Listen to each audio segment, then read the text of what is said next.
Let me tell you something about international understanding. Okay? Who changed it? In 1947, after the Jewish nation, the Jewish people, totally failed and did not come to Israel then. Because during the 20s, the gates of Israel were open, and at the end of the at the beginning of the game, the British actually invited the Jews to come to the land of Israel and establish their state with the full support of the British Empire. The gates of Israel were open through all the 20s and 1920s, yes? The Jews did not come. They went from Europe straight to the United States, and I'm sure some of you are the descendants of those Jews who did that. And 20,000 slaves came instead.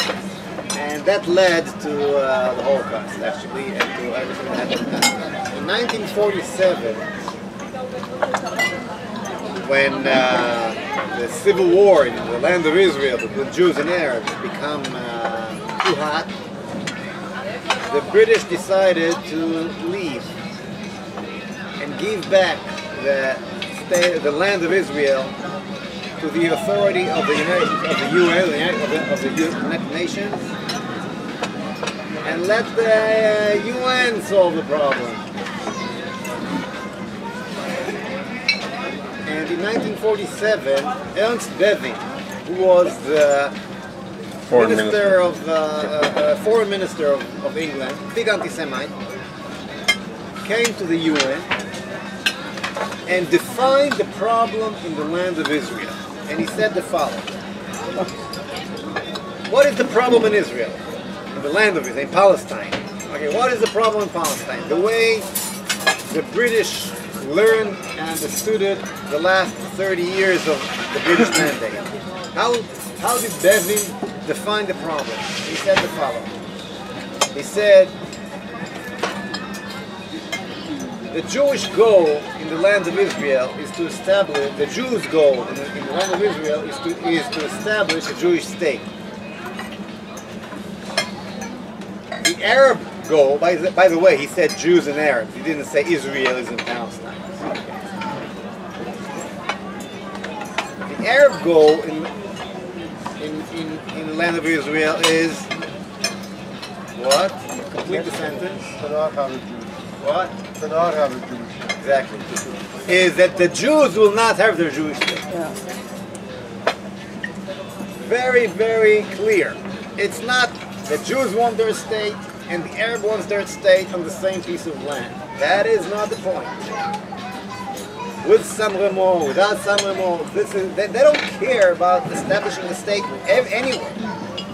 Even those states that were giving to them in San Remo, okay, 1922,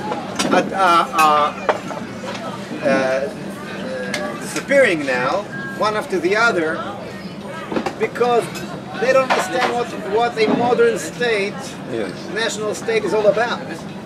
It's not in their culture, it's not in their DNA.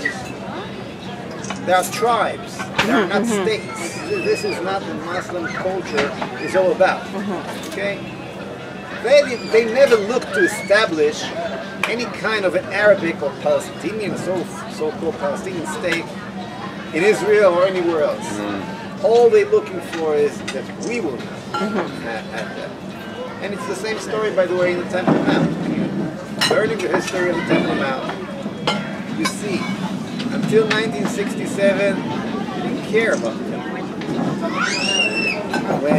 When every part of the land of Israel that was held by an Arabic hand, rather it was Jordanian until 1967, or Egyptian, they had no desire to establish their Palestinian state. Their desire is always to the parts of the land that are being held by the Jews. There they want to live. there is where they want to establish their so-called Palestinian state, including Tel Aviv. of course, including that Right here. rest. So, to complete the answer, there's no meaning to that agreement or to the other agreement. We have to say, as I said at the beginning, we have to say the truth. They don't want us here. It's not about their wishes. It's about us. They cannot stand any kind of non-Muslim sovereignty in what they call Dar al-Harb, in the region of Islam, definitely not in the Holy Land. On this coin here. He has a question over there. Yes, sir. And then after this, Moshe, Moshe has just to to go. fast forward quickly, there's a momentous election coming up in the States in a week's time. It's our belief and hope that Governor Romney is going to become the next president of the United States. If Obama manages to steal the election in the way Democrats usually do or know how to do, what does the landscape look for Israel over the next 4 years? The answer is, I really don't care. When I see Jews debating, or Israelis debating who's going to win, Obama or Romney, I feel a bit uncomfortable. Because it means that we did not give up on our galut mentality. When we were in Poland and in Russia and anywhere else, we didn't care about Poland and Russia. We cared who's going to be in power, because we were a community, not a nation. So who's good for the Jews, as they say? But me tov leYehudim. Now we have our own state, and we're still thinking in those terms. When Jews from the United States ask me who to vote for in America, I tell them you should vote as an American citizen to who you think would be the best for America. Vote as an American. I never heard in America asking which prime minister in Israel is good for America. Okay. We should really get rid of this mentality, see ourselves as independent people, independent nation in our own country. What is going to be good for the Jews, or God forbid bad for the Jews, is what the Jews are going to do, not who is going to be the president of America. Can I ask a quick one? But let me No, he was first. I just want to throw this at hang you. on. So, because a lot of us are from Canada. So you don't have that problem. Prime Minister Harper has He's a good guy. really gone to the He let me in. I just want your opinion about it. Instead of Romney or not American politics, just Canadian the politics? Canadian Prime Minister. I can only tell you that when I came to last time to give a speech in Toronto, I'm not allowed to go into England this year. Shmuel will tell you later why. It's really funny. I had a meeting with the British ambassador, by the way. I'll tell you later. Anyhow, so they stopped me in the Canadian border. There was some kind of a linkage between England and Canada. And he's a good guy. After a few phone calls, he let me in. So I like it. Let me ask one question Last here. good, yeah, last good. You've got a 10 agarot coin. The what?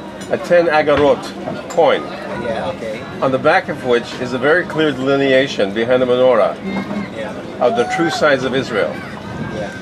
I've asked 15 Israelis what it is. They don't know. This is called the Kingdom Are you Kingdom sure of it's a Solomon. map? It's a map? The Kingdom of Solomon behind the menorah, No, of course, but is that a map in the back? including Gaza. This is what Arafat said. I don't That's think right. I don't think that's what it means. It just means, I guess, some kind of rock or stone. You think it's a No. It's everywhere the people of Israel place their feet. Part of that is Saudi Arabia, which is not Saudi anyway. I find it hard to believe that was the meaning of the state of Israel when they came up with that coin. That's right. But It still is. it's nice to think this way. If you have all the millions of Spanish-speaking Jews coming, and all the and all of the Menashe tribe coming, and all of the French coming, that's 87 million people potentially. You can't put them in the Negev. The Bedouin are going to take it away from you. Of course that this land belongs to us. Even the 74 agreement. But I said, you have time for one question. I really have to leave. But I'm staying. I'm staying. And I Shmuel want. staying here, and Shmuel will give you better answers than me. Thank you, Mr. Shmuel will Feiglin. explain to you why I'm not allowed in England. Thank you. Thank you, Moshe. Thank you, Mike.